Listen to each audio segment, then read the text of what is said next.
Coming in at number 4 of my top 5 recommended exercises for dancers is the press into ipsilateral dead bug.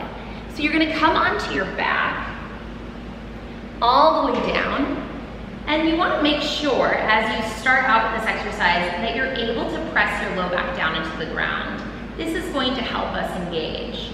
I do mention that as you advance, you'll be working through a neutral spine.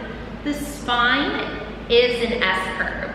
So if you keep your pelvis untucked, which means that pubic bone is right on the same plane as those hip bones, you might feel a little bit of space underneath your low back. So that's the advancement of this exercise. But for now, as you're getting used to this exercise, tuck the pelvis, press your low back into the ground. It's just the safest place to start.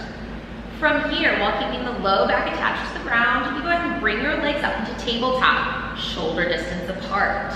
You bring your hands and you press them into your knees, and you press your knees back into your hands. So if you do this, you'll already feel your core start to engage, everything tighten to make sure that we are stabilizing through our torso.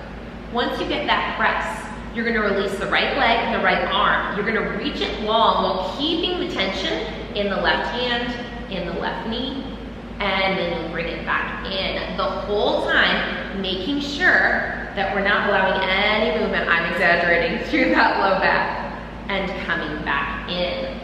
Start by keeping your foot as you extend it out on the same plane as the leg that's in table. So for example, try not to reach it down to the ground to begin with. Keep it up right in the same line, and then bring it back in, and then the same thing over on the other side, and back in. Another great level up on this is getting one of those huge exercise balls and pressing your hands into your knees, pressing your knees into your hands, and then you can start to do fun things like releasing the right leg and the left arm. But that pressure between the hands and the knees is really important to start to feel the engagement of our abs.